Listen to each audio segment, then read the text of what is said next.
नमस्कार। मैं प्रतीक कुमार योगेश चंद्र भट्ट देवज्ञ भूषण ज्योतिष कार्यालय से आज आपके लिए एक नया वीडियो लेके प्रस्तुत हुआ हूं। आज का विषय है श्राद्ध क्यों करना चाहिए, रीजन फॉर डूइंग श्राद्ध।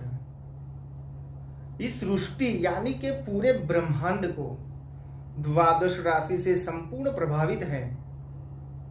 उसमें मेष राशि समग्र विश्व के प्रवेश द्वार के समान है और मीन राशि मोक्ष द्वार के समान है। देखा जाए तो मीन राशि ब्रह्मलोक के देवलोक के साथ जुड़ी हुई है और कन्या राशि पितृलोक के चंद्रलोक के साथ जुड़ी हुई है।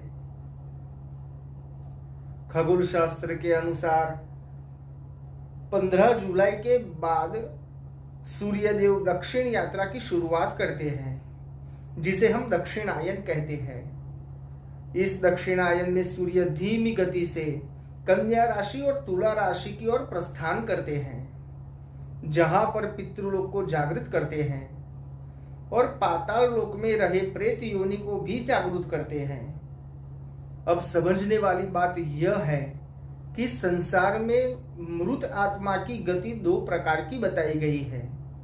उसमें से एक संत कक्षा और पुण्यशाली जीव जो देहांत के बाद देवयान की तरफ गति करते हैं, और दूसरा प्रकार की जो अतृप्त आत्मा जो प्रेत योनि की तरफ गति करते हैं।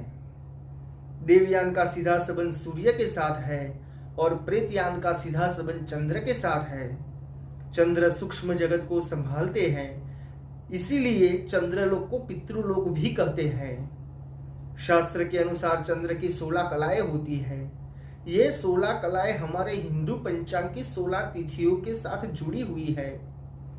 पूर्णिमा से अमावस्या तक 16 तिथियां होती है। शुक्ल पक्ष और कृष्ण पक्ष की तिथियां पुनरावर्तित होती है। इस तरह मृत्यु के बाद आत्मा जिस तिथि को मृत्यु होती है, उसके आधार पर चंद्र की कला में स्थान प्राप्त करती है।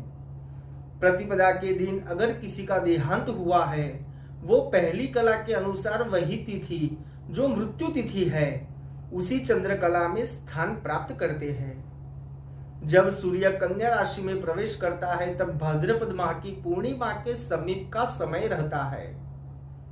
उस समय वो चंद्रलोक के पितरों को जागृत करते हैं।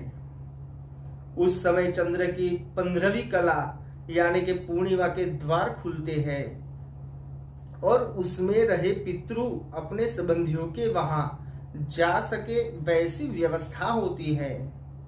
इस तरह पूर्णिमा से हर एक कला के द्वार खुलते जाते हैं और उसमें बसे पितृ अपने अपने घर जाने को शक्तिमान बनते हैं। चंद्र का अधिपत्य दूध और खीर का रहा है, इसलिए श्राद्ध पक्ष में दूध और खीर का विशेष महत्व दर्शाया गया है। हर एक पितृ अपने स्वजन पुत्र या पौत्र के घर जाते हैं, श्राद्ध ग्रहण करके संतृप्त होते हैं और आशीर्वाद देकर जाते हैं, जिससे परिवार और कुटुंब की उन्नति होती है। और जहां पर पितरों का श्राद्ध नहीं करते हैं, वहां पे पितृ अतृप्त अवस्था में वापिस जाते हैं और उनका मन उदास रहता है, जिसकी विपरीत परिणाम परिवार और कुटुंब को भुगतना पड़ता है। अतृप्त पितृ फिर एक बार अमावस्या के दिन अचूक अपने स्वजनों के घर आते हैं, इसलिए हम उस दिन को सर्व पितृ अमावस्या कहते हैं। उस दिन अगर हम अपने किसी भी पितृ को गलती से भी उनका श्राद्ध करना भूल गए हैं, तो उस दिन सभी पितृ श्राद्ध की बड़ी महिमा कही गई है।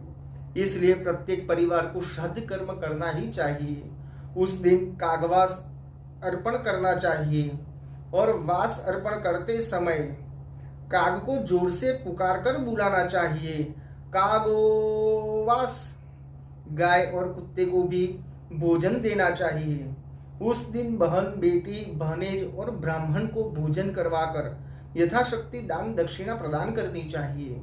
यह हकीकत शास्त्र आधारित है और हर एक मनुष्य श्राद्ध के साथ श्रद्धा के साथ पितृ भक्ति करे, और इसीलिए इसे श्राद्ध नाम दिया गया है।